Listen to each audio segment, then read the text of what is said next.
Vincent Bolloré, c'est un peu le roi de la double vie. En France, il utilise sa fortune pour financer des médias qui jouent quotidiennement les pleureuses sur l'immigration et les richesses françaises supposément pillées par les étrangers. Mais Bolloré, c'est surtout un milliardaire qui a construit sa fortune sur le dos des Africains, précisément en pillant les ressources de ce continent et souvent en s'affranchissant des règles. Il s'est même plusieurs fois fait condamner pour ces pratiques. Pour une fois, il pourrait bien être contraint à rendre une partie de l'argent qu'il a volé aux Africains. C'est inédit, 11 ONG d'Afrique de l'Ouest viennent de porter plainte contre le milliardaire français pour recel et blanchiment d'argent dans le cadre de ses activités portuaires en Afrique. Les ONG veulent que la justice oblige Bolloré à répondre des pratiques illégales de ces entreprises qui ont spolié les populations locales de l'Afrique de l'Ouest. S'il est reconnu coupable des faits qui lui sont reprochés, il pourrait bien être obligé de rétribuer ces populations. Une loi française de 2021 le permet en finançant des projets de développement avec les fonds saisis dans ce type d'affaires. Bolloré en Afrique, c'est vraiment tout sauf la bonne morale catholique dans laquelle il se drape régulièrement. Ses agissements arrivent même à gêner ses propres actionnaires.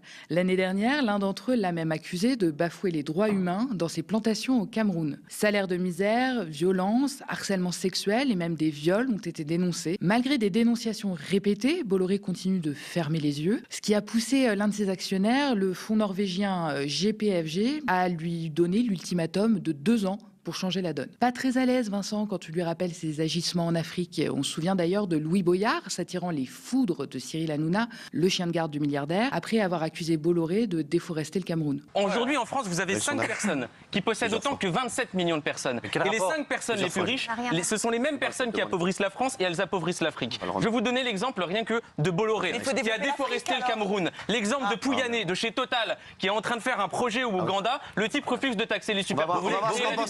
Vous voulez du coup, on va voir ce qu'on pense chez les spectateurs. Je vais vous donner du concret. Excuse-moi, mais il faut arrêter de prendre des exemples concrets. Des richesses, il y en a, il suffit de les partager. Excuse-moi, mon chéri. Les députés représentent le peuple. Le peuple, voilà ce qu'il Non, mais tu sais que t'es dans le groupe Canal.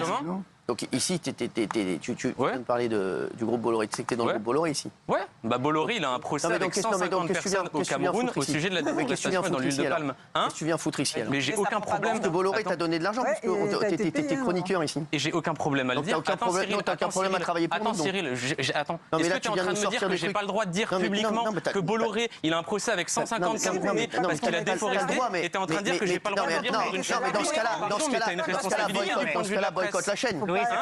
Boycotte la chaîne ou c'est pas le sujet. Non, je préfère venir sur la chaîne et dire que Bolloré a un procès avec 150 personnes au Cameroun parce qu'il a participé à la déforestation. Je devrais être libre de le dire. T'es libre de le dire, mais t'es venu ici pour faire le malin en fait. Le député LFI a porté plainte pour injure publique. L'animateur a été condamné à lui verser 3 000 € de dommages et intérêts que l'élu s'était empressé de reverser, selon ses dires, aux victimes camerounaises de Bolloré. Si Louis Boyard a été insulté en direct, il a eu la chance de ne pas se faire tabasser par les proches de l'animateur chouchou de Bolloré. Je fais ici référence à l'édifiante enquête de Mediapart, parue hier, qui fait état des nombreuses maltraitances dont sont victimes ses chroniqueurs et les personnalités qui l'entourent. Assez parlé du toutou, revenons à son maître.